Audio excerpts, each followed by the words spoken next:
सभी को जय मसीह की। आइए हम पहले प्रार्थना करें। धन्यवाद धन्यवाद धन्यवाद धन्यवाद करते हैं पिता परमेश्वर, धन्यवाद पुत्र प्रभु यीशु मसीह, धन्यवाद पवित्र आत्मा परमेश्वर। धन्यवाद देते हैं मेरे पिता अभी तक संभालने के लिए मेरे पिता परमेश्वर। ये आपका अनुग्रह है हमारे ऊपर कि हम नया दिन देखने पाए हैं मेरे पिता। न जाने कितने लोग आज मर मिट गए होंगे मेरे परमेश्वर, आज का सुबह नहीं देखा होगा, पर मेरे पिता ये आपका अनुग्रह है कि आपने हमें भला चंगा रखा है और आज का दिन आपने हमें दिखाया है। हम धन्यवाद देते हैं आपको पिता परमेश्वर। आपके वचन को सुनने के लिए हम सबों को तैयार कीजिए मेरे पिता। आप पवित्र हैं मेरे पिता परमेश्वर।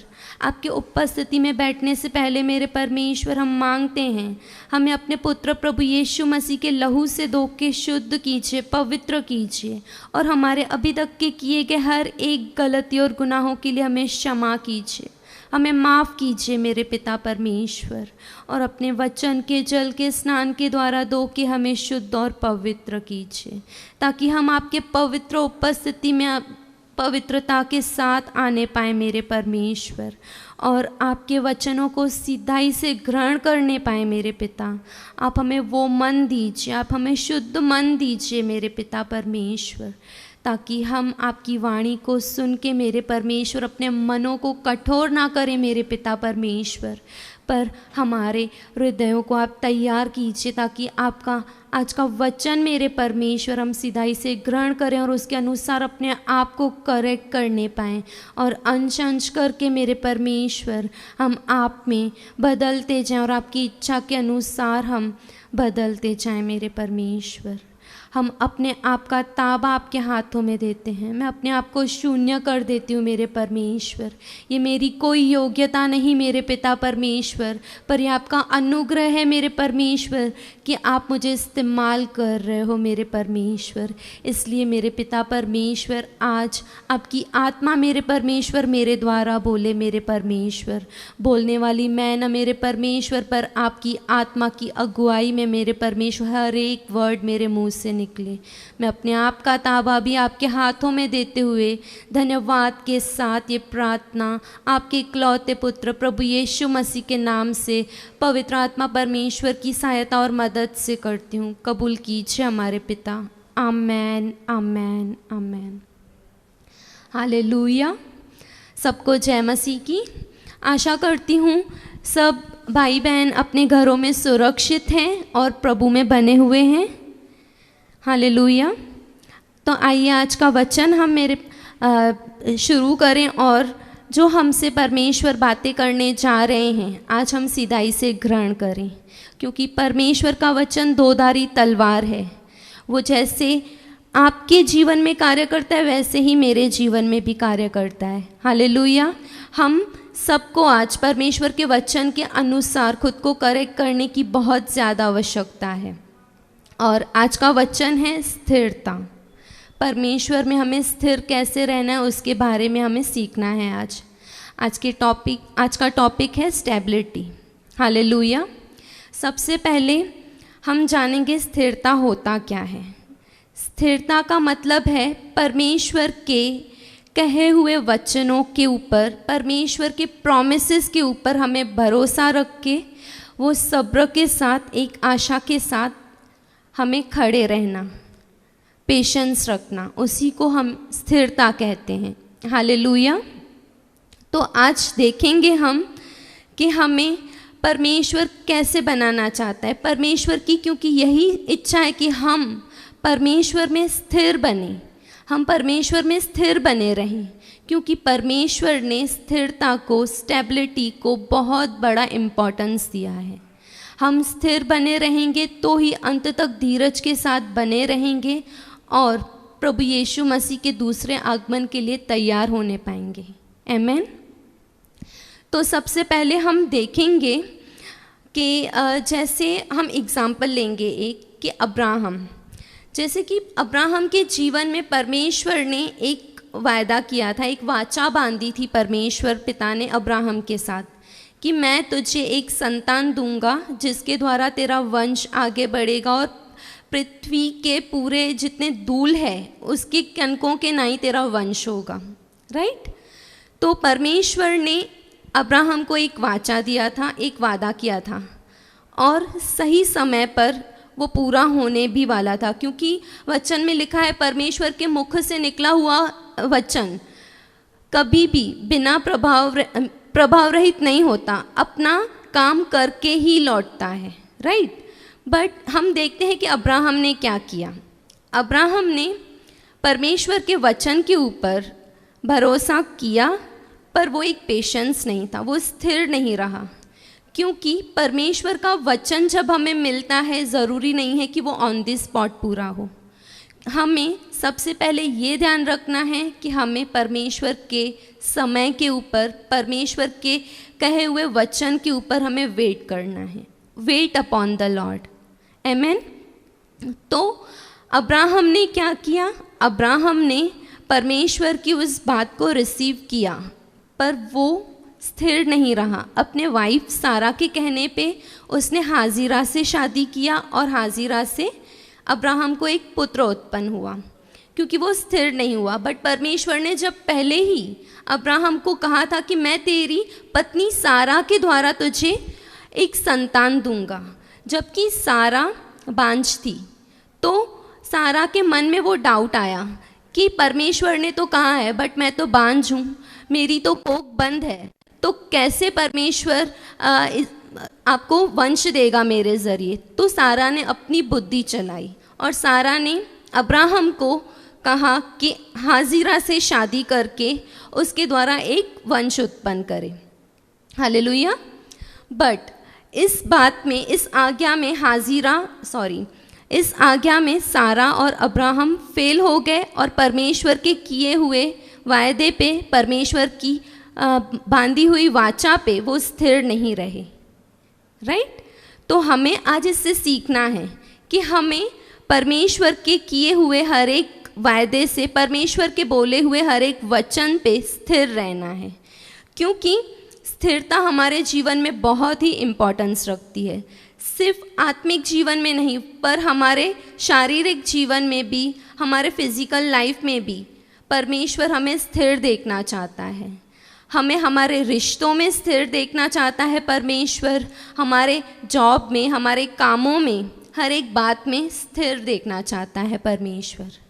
आज की जनरेशन कैसे है कि आज हमें एक चीज़ से हम संतुष्ट नहीं होते हैं, हमें अलग अलग चीज़ें चाहिए। हमारा शौक़, हमारे लाइक्स डिसलाइक्स फ्रीक्वेंटली चेंज होते रहते हैं। जैसे कि आज के यंगस्टर्स, आज के यूथ्स क्या करते हैं, हमें न्यू ड्रेसेस चाहिए, हमें नया फ़ोन चाहिए। 1 साल में, आधे साल में, 2 साल में हम फ़ोन्स चेंज करते रहते हैं, जबकि नीड नहीं होता फिर भी हम चेंज करते हैं। या तो हम कुछ लेके आते हैं बट कुछ टाइम के बाद हमारा उससे मन भर जाता है तो हम चेंज कर देते हैं। जैसे कि हम देखेंगे कि हर एक रिश्ते में भी आजकल ऐसे होने लगा है। आज हम यूथ्स को इससे सीखने की ज़रूरत है। आज के यूथ्स भी ऐसे करते हैं कि आज एक के साथ होते हैं, नेक्स्ट मंथ दूसरे के साथ होते हैं, जो कि परमेश्वर की नज़रों में गलत है। परमेश्वर ने हमें अपने स्वरूप में अपनी आराधना करने के लिए बनाया है, बट आज हम प्रभु के बच्चे होके भी आत्मिकता में भी स्थिर नहीं है और अपने शारीरिक जीवन में भी, हमारे संसारिक जीवन में भी हम स्थिर नहीं हैं, जिसकी हमें बहुत ज़्यादा ज़रूरत है। आमेन। तो आज हम वचन देखेंगे, भजन संहिता 57 का 7। हे परमेश्वर, मेरा मन स्थिर है, मेरा मन स्थिर है, मैं गाऊंगा वरन भजन कीर्तन करूंगा। आमेन। यहाँ पे दाऊद राजा कह रहा है कि हे मेरे परमेश्वर, मेरा मन स्थिर है। वो इतना कॉन्फिडेंसली क्यों कह पा रहा है कि मेरा मन स्थिर है? और ये वचन दाऊद ने कब लिखा? जब शाऊल उसके पीछे था और दाऊद गुफा में छुप गया था। वहाँ पे वो परमेश्वर को बोल रहा है कि हे परमेश्वर, मेरा मन स्थिर है, मेरा मन स्थिर है। वो इतना कॉन्फिडेंसली क्यों बोल पा रहा है? और सबसे पहले ये बात हम जानेंगे कि शाऊल राजा जब दाऊद के पीछे था, जब दाऊद को मारने के यत्न में था, तब दाऊद चाहता तो शाऊल को रिवेंज ले सकता, शाऊल राजा के टुवर्ड्स वो एक्शन ले सकता था।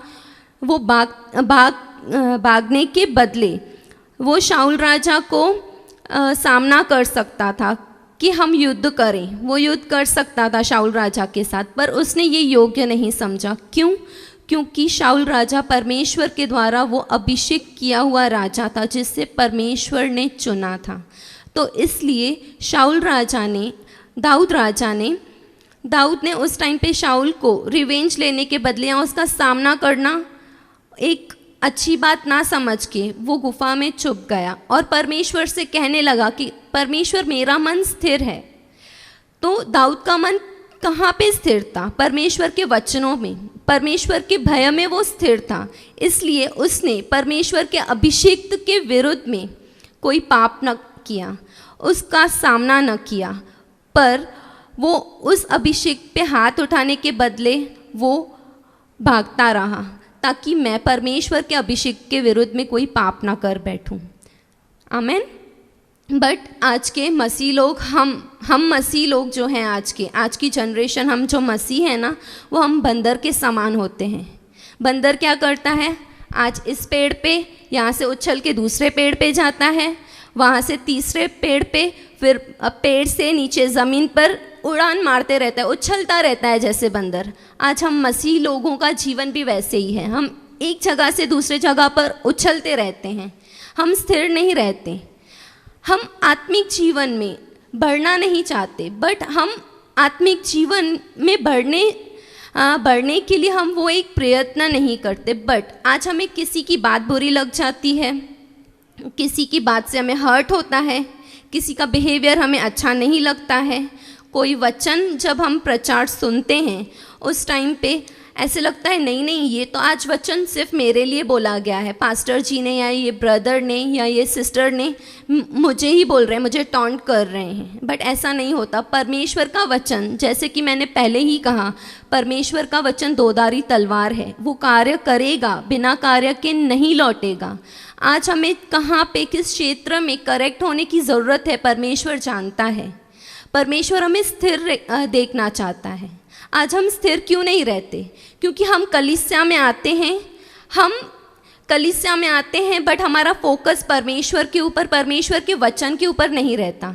पर आज हम मसीह लोगों का फोकस संसार की बातों में या तो किसी के कहे हुए बातों में, हम इन शॉर्ट बोले तो हम मसीह लोग आज सेल्फ सेंटर्ड हो गए हैं कि इसने मुझे ऐसे क्यों बोला, इसकी ये बात मुझे बुरी लगी, ये सिस्टर को मैंने स्माइल दिया, इसने मुझे स्माइल नहीं किया, मैंने प्रेज द लॉर्ड बोला बट उनका रिस्पॉन्स नहीं आया। ये भी हो सकता है कि वो सिस्टर ने सुना नहीं हो, उनका ध्यान नहीं हो, बट हम इन छोटी छोटी बातों को लेकर हम निर्णय ले लेते हैं कि नहीं, इन्होंने मेरे साथ ऐसे किया, आज से मैं कलीसिया नहीं आऊँगा, आज से मैं कलीसिया आना बंद कर दूँगी।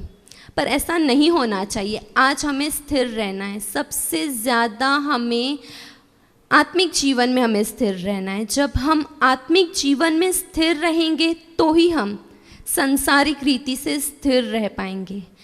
हमें आत्मिक रीति से स्थिर रहने की बहुत ज़्यादा ज़रूरत है, क्योंकि आज की जनरेशन, हम जैसे कि मैंने कहा कि हम सेल्फ सेंटर्ड हैं। हम खुद का देखते हैं कि नहीं मैं फोकस में आऊँ, बट ऐसा नहीं होना चाहिए। हम आज वेदी पे खड़े हैं, हम जो भी छोटे से बड़ी सेवकाई करते हैं, ये हमारा कोई भी टैलेंट की वजह से नहीं है। हमारे ऊपर ये परमेश्वर का अनुग्रह है, हमारे ऊपर ये परमेश्वर की दया है कि परमेश्वर ने हमें ये मौका दिया है कि हम परमेश्वर के सुसमाचार का प्रचार कर पाएँ। हमें अगर परमेश्वर की ओर से, प्रभु की ओर से हमें वचन की सेवकाई मिली है तो हम वचन की सेवकाई करें। हम वर्शिपर हैं अच्छे, तो हम परमेश्वर को देख के वर्शिप करें। हम कोई छोटा से बड़ा काम करते हैं तो वो परमेश्वर को देख के करें कि नहीं, मैं ये किसी को दिखाने के लिए नहीं कर रहा हूँ, मैं ये किसी को दिखाने के लिए या अपनी प्रशंसा पाने के लिए नहीं कर रहा हूँ, बट ये मैं कर रही हूँ क्योंकि मेरे परमेश्वर ने मुझे चुना है, मेरे परमेश्वर ने मुझे अपॉइंट किया है इस बात के लिए, इसलिए मैं इस सेवा को करने के योग्य खड़ा हुआ हूँ। ये हमारे टैलेंट की वजह से नहीं है। बट आज के मसीह लोग ये भूल जाते हैं। हम क्या कर बैठते हैं, कभी सेवकाई करते हुए किसी की बात का बुरा लग गया, या तो जैसे हम चाहते थे वैसा नहीं हुआ, तो हम क्या करते हैं, कलीसिया छोड़ देते हैं। हम एक कलीसिया से दूसरे कलीसिया में चले जाते हैं, या तो हम कलीसिया आना बंद कर देते हैं। फिर दूसरे कलीसिया में अच्छा नहीं लगा, वहाँ पे भी हमें समझ नहीं आया, अपने अकॉर्डिंग हमें सब चाहिए कि जैसे मुझे चाहिए वैसे ही हो। पर परमेश्वर का वचन हर एक के लिए होता है, परमेश्वर की कलीसिया हर एक के लिए होती है।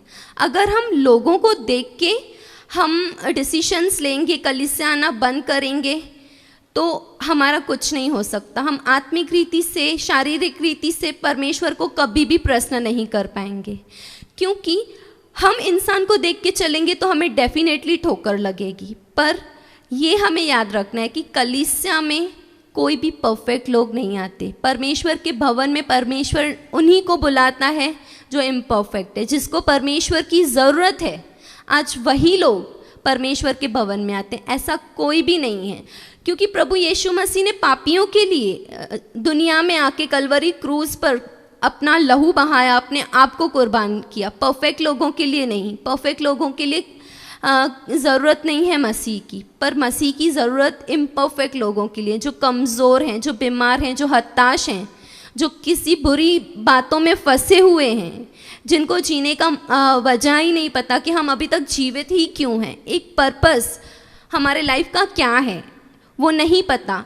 हम ऐसे लोग हैं जिनको मसीह की ज़रूरत है। कोई भी परफेक्ट नहीं होता है, बट आज हम मसीह लोग अगर परमेश्वर में आके प्रभु के वचन का ज्ञान पाके भी हर एक छोटी छोटी बात की वजह से हम किसी को ठोकर देते हैं, या किसी के बातों से हम खुद ठोकर खाते हैं, तो हम लॉस अपना ही करते हैं। हम अगर प्रभु यीशु मसीह को, उनके वचनों को देख के चलेंगे तो कभी हम ठोकर नहीं खाएंगे। बट आज हम प्रभु यीशु मसीह को, आज हम जो कलीसिया में आते हैं वचन सुनने नहीं आते। क्या मुझे अच्छा लगता है, क्या गलत लगता है, हमारा फोकस लोगों के ऊपर होता है, लोगों के बिहेवियर के ऊपर होता है, लोगों के एक्शंस के ऊपर होता है, उनके बातों के ऊपर होता है। अगर हमारा फोकस प्रभु यीशु मसीह के ऊपर होता तो किसी की कही हुई कोई बात हमें बुरी नहीं लगती। ठीक है, आज मुझे चांस नहीं मिला सेवकाई करने का, कोई बात नहीं। आज ये बहन को प्रभु ने चुना है, आज ये भाई को प्रभु ने चुना है, प्रार्थना करें। आज मैंने वर्शिप नहीं लिया, कोई बात नहीं, एक और वर्शिपर खड़ा हुआ। आज ये बहन ने पहली बार वर्शिप किया, हमें वो खुश होना चाहिए कि हम प्रभु की देह, हम बढ़ रहे हैं। पर आज ऐसा नहीं है। हम मसीह लोगों के बीच में फूट है, जिसके वजह से हम स्टेबल नहीं हैं, एक कलीसिया में स्टेबल नहीं हैं, हम अपने लोगों में स्टेबल नहीं है, हमारे अंदर एक दूसरे के लिए प्यार नहीं है। क्योंकि वचन में लिखा है ना, प्रभु ने क्या कहा कि मैं तुम्हारा सिर हूँ, तुम सब मेरी देह हो। तो आज हम अपने ही शरीर को देखते हैं। जब हमारा शरीर, समझो हमारे कान में दर्द है, तो हमारा पूरा शरीर, उस कान के दर्द के वजह से पूरा शरीर हमारा क्या होता है, बेचैन होता है, हमारे पूरे शरीर को अच्छा नहीं लगता है, हम परेशान रहते हैं। सिर्फ कान में दर्द है उसके वजह से, राइट? ऐसा नहीं होता ना, कान में दर्द है तो हाथ पाँव बोलेंगे कि नहीं तुझे दर्द है ना, मैं क्या करूं। बट वो एक के दुख में पूरा शरीर दुखी हो जाता है, राइट?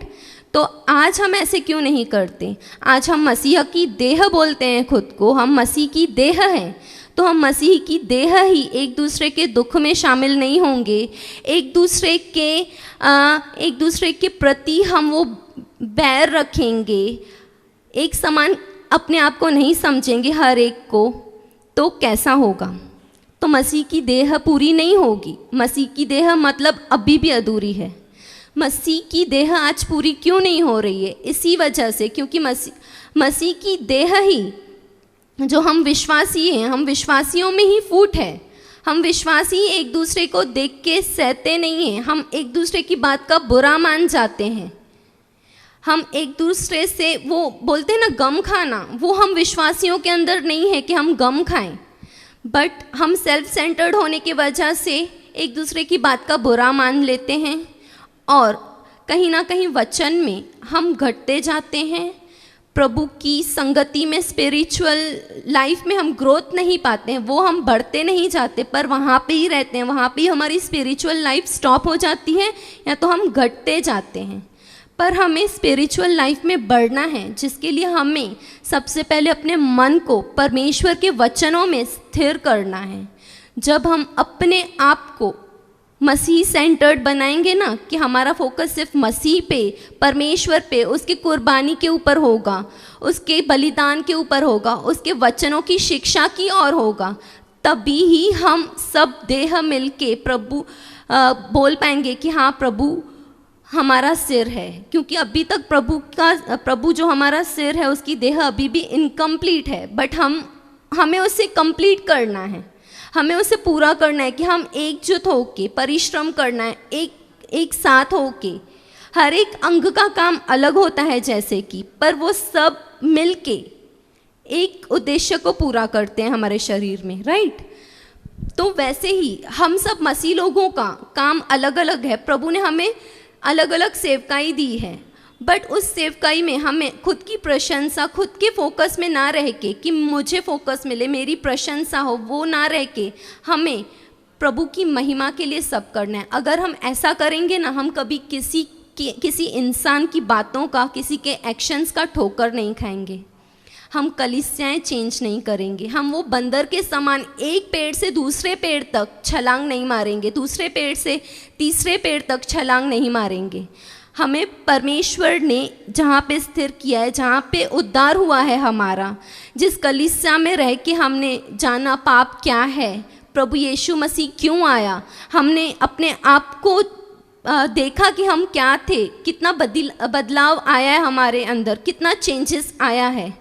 आज किसी इंसान की वजह से वही कलीसिया हमारे लिए बुरी बन जाती है, वही पास्टर हमारे लिए बुरे बन जाते हैं, जिनसे हमने सीखा, जिनसे हमने आत्मिक जीवन में उन्नति किया, जिनके द्वारा हमने शिक्षा पाके अपने आप को प्रभु में, आत्मिक जीवन में और आगे किया, आज वही इंसान, वही वो प्रभु के दास हमारे लिए बुरे हो जाते हैं।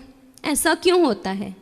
ऐसा एक्चुअली नहीं होना चाहिए। जब हम एक मन रहेंगे, एक साथ रहेंगे, तो ही हम परमेश्वर की देह को, प्रभु की देह को पूरी कर पाएंगे। और जो बाकी बचे हुए विश्वासी हैं, बचे हुए अविश्वासी हैं, जो पूरा दुनिया जो अभी तक विश्वास में नहीं आया है, जो अभी तक प्रभु यीशु मसीह के बारे में नहीं जाना है, उन तक हम सब मिल के पहुँच पाएंगे। एक अकेले का काम नहीं है, हमें यूनिटी में रहना बहुत ज़रूरी है।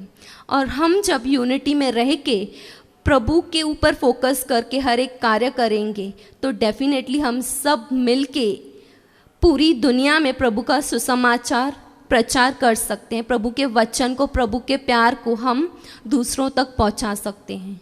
बट लोग क्या देखेंगे? आज एक विश्वासी बहन का दूसरी विश्वासी बहन के साथ नहीं बनती, नहीं जमती। लोग देखेंगे, अविश्वासी लोग, कि ये तो खुद में ही एक दूसरे से नफ़रत करते हैं, पीठ पीछे एक दूसरे के लिए बोलते रहते हैं, और ये बोलते हैं कि मसीह में आओ, मसीह प्रेम है। हम प्रेम में रहेंगे, प्रेम को हम एक्शन में लाएंगे, तभी तो दूसरे लोग देख सकेंगे ना। अगर हमारे अंदर एक दूसरे के लिए ही प्रेम नहीं होगा, तो दूसरे लोग, अविश्वासी लोग, हमारे अंदर वो प्रेम कैसे देखेंगे मसीह का? जब हमारे अंदर ही मसीह का प्रेम नहीं होगा और हम एक दूसरे को देख के वो प्रेम की भावना से नहीं देखेंगे, बट जलन, ईर्ष्या रखेंगे। बट हमें आज ये जानना है कि हम सबों को प्रभु यीशु मसीह में एकजुट होके रहना है। हम सबों को एक मन होके प्रार्थना करना है, एक दूसरे की उन्नति के लिए हमें प्रार्थना करना है। किसी को देख के जलना नहीं है, किसी की बात का बुरा नहीं मानना है। बुरा लगता है तो हमें प्रभु से प्रार्थना करना है कि प्रभु, ये बहन, ये भाई, इसका बिहेवियर अच्छा नहीं है, मुझे अच्छा नहीं लगा, पर प्रभु हम सब कमज़ोर हैं, ये बहन भी कमज़ोर है, प्रभु आप इसे अपनी सामर्थ्य में, अपने स्वभाव में डालते जाइए। हमें ऐसे बोलना है, ना ही कि उसके बात का बुरा मान के हमें कलीसिया छोड़ देनी है, या वचन सुनना बंद कर देना है, या तो कलीसिया आना बंद कर देना है। बट ऐसा नहीं होना चाहिए। हम सबको मिल के रहना है, क्योंकि कोई भी परफेक्ट नहीं है। परफेक्ट सिर्फ और सिर्फ प्रभु यीशु मसीह है, जिसने हम इम्परफेक्ट लोगों के लिए, हमारे लिए क्रूस पर अपना जान बलिदान किया, कुर्बान किया। फिर उसके प्रभु यीशु मसीह की कुर्बानी का क्या हम क्या करते हैं? व्यर्थ में जाने देते हैं। एक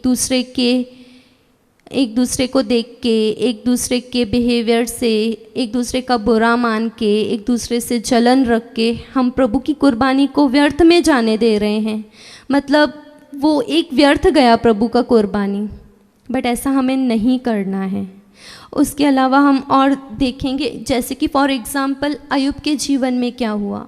अय्यूब सीधा देख के परमेश्वर की ओर देख के चलने वाला परमेश्वर का दास था। उसने क्या किया? उसके बच्चे मर गए, उसकी प्रॉपर्टी ख़त्म हो गई, उसके बैल बकरी सब जल गए, हर एक चीज़ वैनिश हो गई, उसकी ख़त्म होती गई। उसने परिस्थितियों को नहीं देखा, पर अय्यूब ने क्या देखा? अय्यूब ने ये देखा, उसका फोकस किधर था? जब उसकी पत्नी बोल रही थी कि तू अभी तक परमेश्वर को वर्शिप कर रहा है, तू अभी तक परमेश्वर को धन्यवाद दे रहा है, परमेश्वर को कोस तू। अय्यूब की पत्नी उसको ऐसे बोल रही थी कि परमेश्वर ने सब कुछ तुझसे ले लिया, अभी तू बीमार है, अपने शरीर पे इतने फोड़े हैं तुझे, अभी तक तू परमेश्वर कर रहा है, परमेश्वर को श्राप क्यों नहीं देता, परमेश्वर के लिए बुरा क्यों नहीं बोलता। अय्यूब की पत्नी ऐसे बोल रही थी। बट हमें अय्यूब के समान बनना है। अय्यूब ने ना अपनी परिस्थितियों को देखा, ना अपने उस दुख को देखा, ना अपनी बीमारी को देखा, पर उसका फोकस सिर्फ और सिर्फ प्रभु पर था, परमेश्वर पर था। और वो अपने आप को, अपनी नज़रों को स्ट्रेट प्रभु की ओर निहारते हुए चला। इसीलिए वो परिस्थितियों को देख के, परिस्थितियों में, दुख में, बीमारियों में लोगों की निंदाएं सुन के वो गिरा नहीं। क्यों नहीं गिरा? हम तो गिर जाते हैं आज, हम तो किसी ने कुछ बोल दिया तो हम गिर जाते हैं, पर अय्यूब क्यों नहीं गिरा? क्योंकि उसका फोकस परमेश्वर के ऊपर था। परमेश्वर की भलाई जो उसने अपने जीवन में देखी थी, परमेश्वर के प्यार के ऊपर, परमेश्वर के वचनों के ऊपर अय्यूब का फोकस था। तो आज हमें अपना फोकस अय्यूब के जैसे परमेश्वर की ओर लगाना है। भले हमारे जीवन में परिस्थितियां ऐसे आएँ कि हम प्रार्थना करते रहते हैं, बट हमारे प्रार्थनाओं का उत्तर नहीं आता, कभी ना कभी टाइम लगता है, तो हमें गिव अप नहीं करना है। क्योंकि अय्यूब ने इतना वर्स्ट, इतना गंदा सिचुएशन के बाद भी उसने गिव अप नहीं किया। अगर वो हार जाता, अगर वो थक जाता, गिव अप कर लेता, तो जो अंत में अय्यूब को डबल आशीषें मिली ना, दुगना पोर्शन जो मिला हर एक चीज़ में, जो उसने गवाया था वो दुगना पोर्शन जो एट लास्ट उसको मिला वो नहीं मिल पाता। राइट? तो हमें अय्यूब के जैसे परमेश्वर के ऊपर फोकस करके चलना है। चाहे परिस्थितियां कैसी भी हो, चाहे लोग प्रभु में आने के बाद हमें नाना प्रकार की बातें बोल के हमारी निंदा करें, हमें तुच्छ जाने, हमसे घृणा करें, बट हमें प्रभु यीशु मसीह का प्यार जो प्रभु ने हमें दिखाया है, वो प्यार हमें लोगों तक पहुंचाना है। हमें गिव अप नहीं करना है लोगों की बातों को सुन के। आमीन। और आज हम देखेंगे निर्गमन का 14 जिसमें लिखा है, यहोवा आप ही तुम्हारे लिए लड़ेगा। यहोवा परमेश्वर, पिता परमेश्वर हमारे लिए लड़ेगा, बट हमें परमेश्वर को अलाउ तो करना है। हम खुद में ही लड़ते बैठेंगे, हम खुद में ही रिवेंज लेने में पड़े रहेंगे कि इसने मेरे साथ ऐसा किया तो मैं भी इसके साथ ऐसा करूँगी, इसने मुझे आज प्रेज द लॉर्ड नहीं बोला, कल से तो मैं इसको प्रेज द लॉर्ड बोलूँगी नहीं, मैं तो इग्नोर करूँगी, मैं तो देखूँगी भी नहीं उस सिस्टर के तरफ आज के बाद, क्योंकि उसने तो मुझे प्रेज द लॉर्ड ही नहीं बोला। राइट? बट हम खुद से ही खुद लड़ते बैठते हैं हर एक से। बट हमें परमेश्वर को चांस देना है, हमें चुप रहना है। परमेश्वर यहोवा हमारे लिए लड़ेगा। परमेश्वर के वचन में लिखा है, तू चुप रह, मैं तुम्हारे लिए लड़ूंगा। तो हम परमेश्वर को लड़ने के लिए चांस तो दें कि हम खुद से ही, हमारे एफर्ट से, हमारे बुद्धि से, हम सबसे सिचुएशन से, लोगों से, हर एक चीज़ से लड़ते रहते हैं। हम खुद के ही एफर्ट से सब कुछ करने का करते हैं, इसीलिए हम आज स्थिर नहीं रहते किसी भी बात में। तो हमें अपने आप को परमेश्वर के हाथों में सरेंडर करना है, अपने परिस्थितियों को परमेश्वर के हाथों में देना है, अपने सत्ताओं वाले जीवन में परमेश्वर को कार्य करने देना है, क्योंकि खुद परमेश्वर कह रहे हैं तू चुप रह, मैं तेरे लिए लड़ूंगा। तो आज हमें परमेश्वर को हमारे जीवन में हर एक काम करने के लिए एक्सेस देना है, अलाउ करना है, ताकि परमेश्वर हमारे लिए लड़े और हमें सिर्फ और सिर्फ अय्यूब के जैसे परमेश्वर के ऊपर विश्वास करके अपनी नज़रें, अपना फोकस परमेश्वर की ओर रखते हुए हमें मसीह जीवन में बढ़ते रहना है। न हमें दाएं देखना है, न बाएं देखना है, न किसी सिचुएशन, न किसी बुरी परिस्थिति के वजह से हमें बैकस्लाइड होना है, न किसी इंसान के बोलने की वजह से किसी की ठोकर लगती है उसके वजह से हमें कभी बैकस्लाइड नहीं होना है, या तो एक कलीसिया से दूसरे कलीसिया, दूसरे कलीसिया से तीसरे कलीसिया नहीं जाना है, पर हमें आत्मिक उन्नति करते रहना है। हमारा फोकस परमेश्वर के वचन पर रहना चाहिए, हमारी स्थिरता परमेश्वर में रहनी चाहिए। हम परमेश्वर के वचन में परमेश्वर की और नज़रें लगाए रखेंगे तो हम आत्मिक जीवन में स्थिर रहेंगे। जब हम आत्मिक रीति से स्थिर रहेंगे तो परमेश्वर हमें हमारे सांसारिक रीति से भी, हमारे कामकाज में, हमारे रिलेशंस में भी हमें स्थिर करेगा, क्योंकि हमारा विश्वास परमेश्वर की ओर होगा। आमेन। परमेश्वर इन सब वचनों के द्वारा आपको और मुझे ब्लेस करे। आमेन।